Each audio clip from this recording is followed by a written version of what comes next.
అయ్యారు. త్వరలోనే America and Bharat మధ్య ఉద్రిక్తతలు తగ్గుతాయని చెప్పి ఆశిస్తున్నానని చెప్తున్నారు పుతిన్. సో ఒకవైపు ఇప్పటికే మనం వరల్డ్ ట్రేడ్ సెంటర్కి వెళ్ళాం. భారత్ వరల్డ్ ట్రేడ్ సెంటర్కి వెళ్ళిపోయి ఇష్టానుసారంగా విధిస్తున్నటువంటి ఈ టారిఫ్లని కొంత నియంత్రించాలి. కాపర్ ఎగుమతుల కాపర్ వస్తువులపైన ఈ రకంగా టారిఫ్లకు సంబంధించి ముందుగా ఇన్ఫర్మేషన్ లేకుండా విధించడం పైన ఫిర్యాదు వెళ్ళింది. ఇలా ఒకటి కాదు, చాలా అంశాల్లో కూడా తప్పుపడుతూ ఉన్నారు. 25 నుంచి 50% వెళ్ళింది ప్రస్తుతానికి టారిఫ్. సో అమెరికా పైన మనం కూడా అదే స్థాయిలో టారిఫ్ విధిస్తున్నామని చెప్పి అమెరికా అధ్యక్షుడు డొనాల్డ్ ట్రంప్ పిచ్చికూతలు కూస్తూ ఉన్నాడు. భారత్ కూడా అత్యధికంగా మనపై టారిఫ్ విధిస్తోంది కాబట్టి మనం ఏమాత్రం కూడా వెనక్కి తగ్గాల్సిన అవసరం లేదు. మనం ఇంకా ముందుకు వెళ్దాం. ఈ రకంగానే ముందుకు వెళ్ళిపోయి డొనాల్డ్ ట్రంప్ వ్యాఖ్యలు ఎలా ఉన్నాయంటే, రేపటి రోజున సెకండ్ అండ్ థర్డ్ ఫేజ్ కూడా సిద్ధంగా ఉన్నాయి. ఇప్పటివరకు 50% మాత్రం టారిఫ్ విధించాను, ఇంకా రానున్న రోజుల్లో ఇంకా టారిఫ్ విధిస్తాను అని చెప్పి ఆయన చెప్తూ ఉన్నారు. సో ప్రస్తుతానికి ఇంకా టారిఫ్ విధిస్తానని చెప్పేటువంటి ఈ మాటల్ని అటు ఫెడరల్ కోర్టు కూడా తప్పుపడుతున్నాయి. ఫెడరల్ కోర్టులు ఏం చెప్తున్నాయంటే, ఆయన కంప్లీట్గా ఒక మ్యాడ్ మ్యాన్ అయిపోయారు, ఆయనకి అధికారం లేనటువంటి అంశాన్ని కూడా అధికారం ఉంది అని చెప్పి ఆయన ఆకాశం నుంచి ఊడిపడ్డట్టుగా భావించి ఆయన ఒక టారిఫ్ను పెంచేటువంటి విధానాన్ని ముందుకు తీసుకెళ్తూ ఉన్నారు. సో ఇది మంచి స్వభావం కాదు అని చెప్పి ఫెడరల్ కోర్టు కూడా చెప్తోంది. ఇప్పుడైనా ఫెడరల్ కోర్టు చెప్పినటువంటి తీర్పును ఏం చెప్పారంటే, ఫెడరల్ కోర్టు కూడా చైనా, మెక్సికో అండ్ కెనడా ఈ 3 దేశాలు ఫెడరల్ కోర్టుని మేనేజ్ చేస్తున్నాయి. అంటే న్యాయస్థానాన్ని కూడా తప్పుపడుతున్నారు. న్యాయస్థానాన్ని తప్పుపడుతున్నారు. ఆయన చూపించిందే న్యాయం, చెప్పిందే చట్టం అన్నట్టుగా ఆయన పరిస్థితి మారిపోయింది. కంప్లీట్గానే మనిషిని కాదు, డైరెక్ట్గా ఆకాశం నుంచి ఊడిపోయేటువంటి ఒక అద్భుతమైన శక్తిని అన్నట్టుగా ఆయనకైనా మాట్లాడుతూ ఆయనకైనా ప్రవర్తిస్తూ ఉన్నారు. సో వీటన్నింటినీ ఛాలెంజ్ చేస్తూ భారత్ ఇప్పుడు వరల్డ్ ట్రేడ్ సెంటర్కి వెళ్తే ఆ విషయం పైన పుతిన్ కూడా స్పందిస్తూ పుతిన్ ఫుల్ సపోర్ట్ ఇచ్చారు. సో భారత్ పైన ఫుల్ సపోర్ట్ ఇస్తానంటున్నారు ఆయన. సో త్వరలోనే భారత్ అమెరికా ఉద్రిక్తతలు తగ్గుతాయని భావిస్తున్నానని చెప్పి కూడా పుతిన్ అన్నారు. ఒకసారి పుతిన్ ఏం మాట్లాడారో చూద్దాం. Economic giants like India or China, and actually our country is among top 4 biggest economies if we speak about the purchasing power parity. These are the current realities. That's not something that we would like to have. That's what economic giants like India or China, and actually our country is among top 4 biggest economies if we speak about the purchasing power parity. These are the current realities. That's not something that we would like to have. That's what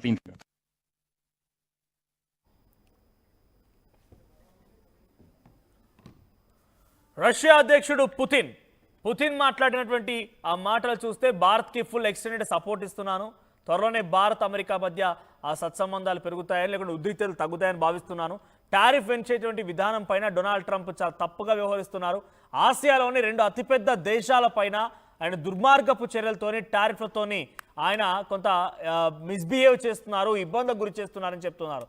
so మళ్ళీ నేను tariff అనగానే మీకు ప్రతిసారి ఇదే example చెప్తాను, ఎందుకంటే ఈ ఎగ్జాంపులే చాలా పర్ఫెక్ట్గా అమెరికా ఎటువంటి పరిస్థితుల్లో ఉందో అర్థం చేసుకోవడానికి ఊతమిస్తూ ఉంటుంది.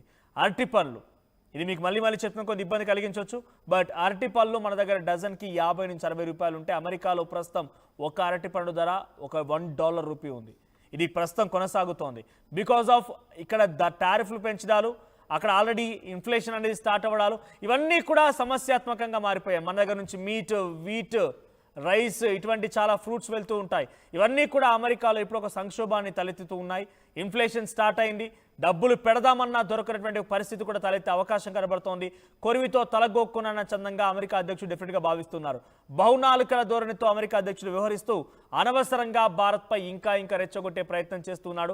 సో రష్యా అధ్యక్షుడు ఇప్పటికే 1-2 సార్లు ఆయన పిలిస్తే వెళ్ళాడు, ఆయనతో మాట్లాడాడు. రష్యా ఉక్రెయిన్ యుద్ధాన్ని ఆపడం కోసం కొన్ని ఆంక్షలు విధించాడు, కొన్ని ఆంక్షలు చెప్పుకొచ్చాడు. ఇవన్నీ పరిష్కారంకి సంబంధించి పక్కన పెట్టేసి పని పాతరేసి ఇప్పుడు మళ్ళీ కొత్త జాతర మొదలుపెట్టాడు. ఆయన పని పక్కన పెట్టాడు. రష్యా ఉక్రెయిన్ యుద్ధాన్ని ఆపుతానని చెప్పిన మాటని పక్కన పెట్టేసి పూర్తిగా పక్కకు నెట్టేసి ఇంకో కొత్త జాతర, టారిఫ్ జాతర మొదలుపెట్టి అనవసరంగా భారత్పై ఊరికనే పాకిస్తాన్ లాంటి ఒక పిచ్చి కుక్కని పెంచి పోషిస్తూ భారత్ పైన కుట్రలు పనడాలు, విషం చిమ్మడాలు, విషపు నాగులాగా మనపై ఏ రకంగా ఎలా ఇబ్బందుల గురించాలని ఒక దురాలోచన చేయడాలు డొనాల్డ్ ట్రంప్ చేస్తున్నట్టు కనబడుతోంది.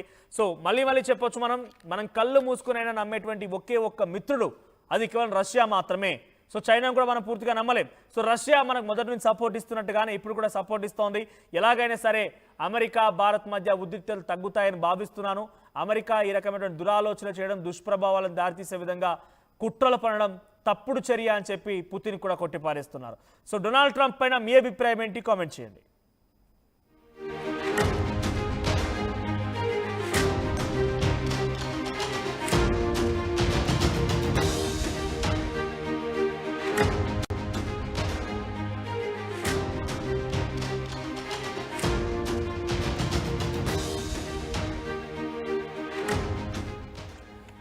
టారిఫ్ వార్ ఇప్పుడు అమెరికా భారత్ మధ్య జరుగుతోంది. టారిఫ్ వార్ ఇంకా పెంచుతానని చెప్పి డొనాల్డ్ ట్రంప్ బెదిరిస్తూ భయపెడుతూ ఉంటే, కారు కూతలు కుట్రలు కుతంత్రాలు చేస్తూ ఉంటే ఇటు డైరెక్ట్గా ఏటైతే అటవుతుంది. అది డొనాల్డ్ ట్రంప్ అయితే ఏంటి, ఎవరైతే ఏంటి అని చెప్పి డైరెక్ట్గా వరల్డ్ ట్రేడ్ సెంటర్కి వెళ్ళింది భారత్.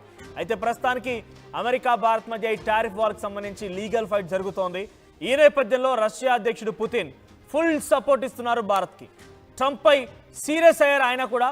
భారత్ చైనాల పైన ట్రంప్ తీరు సరైంది కాదు అంటున్నారు పుతిన్.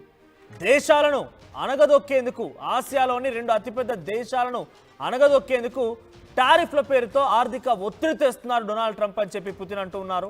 ట్రంప్ భాష కూడా సరిగ్గా లేదు. భాగస్వాములతో మాట్లాడేటప్పుడు సరైన పదాలు వాడాలని చెప్పి డొనాల్డ్ ట్రంప్కి హితవు పలికారు పుతిన్. త్వరలోనే భారత్ అమెరికా ఉద్రిక్తతలు తగ్గుతాయని ఆశిస్తున్నాను అని చెప్పి పుతిన్ అంటున్నారు. సో రష్యా అధ్యక్షుడు ఉక్రెయిన్పై దాడి చేసినటువంటి ఈ పరిణామాల్లోనే రష్యాకి ఆర్థిక వనరులు సమకూరుతోంది భారత్ వల్లే అని చెప్పి భారత్పై టారిఫ్ పెంచిన విధానం చూసిన తర్వాత ఎవరైనా కూడా తప్పు పట్టాల్సిందే.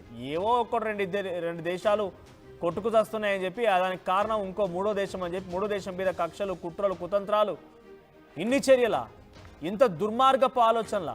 సో ప్రస్తుతానికి డొనాల్డ్ ట్రంప్ పైన పుతిన్ కూడా చాలా సీరియస్ అయ్యారు. త్వరలోనే అమెరికా అండ్ భారత్ మధ్య ఉద్రిక్తతలు తగ్గుతాయని చెప్పి ఆశిస్తున్నానని చెప్తున్నారు పుతిన్. సో ఒకవైపు ఇప్పటికే మనం వరల్డ్ ట్రేడ్ సెంటర్కి వెళ్ళాం. భారత్ వరల్డ్ ట్రేడ్ సెంటర్కి వెళ్ళిపోయి ఇష్టానుసారంగా విధిస్తున్నటువంటి ఈ టారిఫ్లని కొంత నియంత్రించాలి. కాపర్ ఎగుమతుల, కాపర్ వస్తువులపైన ఈ రకంగా టారిఫ్లకు సంబంధించి ముందుగా ఇన్ఫర్మేషన్ లేకుండా విధించడం పైన ఫిర్యాదు వెళ్ళింది. ఇలా ఒకటి కాదు, చాలా అంశాల్లో కూడా తప్పుపడుతూ ఉన్నారు.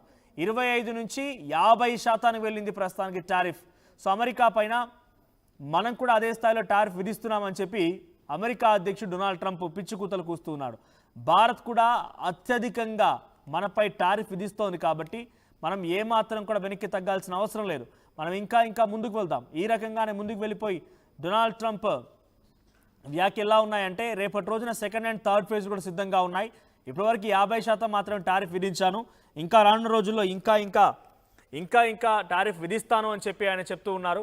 సో ప్రస్తుతానికి ఇంకా టారిఫ్ విధిస్తానని చెప్పేటువంటి ఈ మాటల్ని అటు ఫెడరల్ కోర్టు కూడా తప్పుపడుతున్నాయి. ఫెడరల్ కోర్టులు ఏం చెప్తున్నాయంటే, ఆయన కంప్లీట్గా ఒక మ్యాడ్ మ్యాన్ అయిపోయారు, ఆయనకి అధికారం లేనటువంటి అంశాన్ని కూడా అధికారం ఉంది అని చెప్పి ఆయన ఆకాశం నుంచి ఊడిపడ్డట్టుగా భావించి ఆయన ఒక టారిఫ్ను పెంచేటువంటి విధానాన్ని ముందుకు తీసుకెళ్తూ ఉన్నారు. సో ఇది మంచి స్వభావం కాదు అని చెప్పి ఫెడరల్ కోర్టు కూడా చెప్తోంది. ఇప్పుడైనా ఫెడరల్ కోర్టు చెప్పినటువంటి తీర్పును ఏం చెప్పారంటే, ఫెడరల్ కోర్టు కూడా చైనా, మెక్సికో అండ్ కెనడా ఈ 3 దేశాలు ఫెడరల్ కోర్టుని మేనేజ్ చేస్తున్నాయి అంటే న్యాయస్థానాన్ని కూడా తప్పుపడుతున్నారు. న్యాయస్థానాన్ని తప్పుపడుతున్నారు. ఆయన చూపించిందే న్యాయం, చెప్పిందే చట్టం అన్నట్టుగా ఆయన పరిస్థితి మారిపోయింది. కంప్లీట్గానే మనిషిని కాదు, డైరెక్ట్గా ఆకాశం నుంచి ఊడిపోయేటువంటి ఒక అద్భుతమైన శక్తిని అన్నట్టుగా ఆయనకైనా మాట్లాడుతూ ఆయనకైనా ప్రవర్తిస్తూ ఉన్నారు. సో వీటన్నింటినీ ఛాలెంజ్ చేస్తూ భారత్ ఇప్పుడు వరల్డ్ ట్రేడ్ సెంటర్కి వెళ్తే ఆ విషయం పైన పుతిన్ కూడా స్పందిస్తూ పుతిన్ ఫుల్ సపోర్ట్ ఇచ్చారు. సో భారత్ పైన ఫుల్ సపోర్ట్ ఇస్తానంటున్నారు ఆయన. సో త్వరలోనే భారత్ అమెరికా ఉద్రిక్తతలు తగ్గుతాయని భావిస్తున్నానని చెప్పి కూడా పుతిన్ అన్నారు. ఒకసారి పుతిన్ ఏం మాట్లాడారో చూద్దాం.